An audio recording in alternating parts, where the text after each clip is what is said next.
લાઠીમાં નવનિર્માણ પામેલ કોર્ટ ઉદ્ઘાટન કરવામાં આવ્યું. ગુજરાત હાઈકોર્ટના જસ્ટિસ જોશી સાહેબના હસ્તે લોકાર્પણ કરવામાં આવ્યું. ગુજરાત સરકારના કાયદા મંત્રી કૌશિકભાઈ વેકરિયા અને ડિસ્ટ્રિક્ટ જજ બ્રહ્મભટ્ટ સાહેબ ઉપસ્થિત રહ્યા હતા.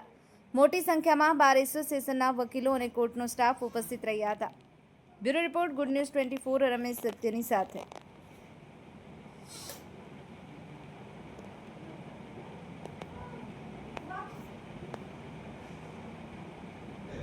કે પોતાને અન્ય કાર્યક્રમો પણ ગોઠવાયેલા હતા.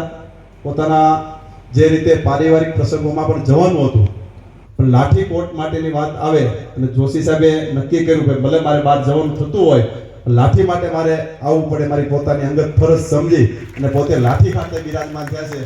એ માટે આપણે એમનું આજે સ્વાગત કરીએ છીએ. ખાસ કરીને નવું કોર્ટ બિલ્ડિંગ લોકો માટેની સુવિધાનું તો હબ બને. લોકો જ્યારે અહીં અંદર આવતા હોય ત્યારે સારી વ્યવસ્થા પણ મળી શકે. ઘણીવાર અવ્યવસ્થા ઊભી થતી હોય ત્યારે લોકોના મનમાં અનેક વિચારો આવતા હોય છે, પણ આવું એક સારું એવું બિલ્ડિંગ સંકુલ સારા જ્યારે આપણે સારું મળતું હોય ત્યારે એ સંકુલની અંદર કોઈ પણ વ્યક્તિ આવે પોતાના ન્યાય માટે. જ્યારે 26 જાન્યુઆરી 1950ના દિવસે ભારતનું બંધારણ થયું, બંધારણ રચાયું, તે દિવસે પાર્લામેન્ટે બંધારણમાં એવું નક્કી કર્યું કે ભારતના દરેક તાલુકાની અંદર તાલુકા કોર્ટ બનાવવામાં આવશે. તાલુકા કોર્ટ બનાવવાથી બે ફાયદા છે. લોકોને ઘર આંગણે ન્યાય મળે, ઝડપી, સરળ અને સસ્તો ન્યાય. અને બીજું, લોકો અન્યાય ન સહન કરે.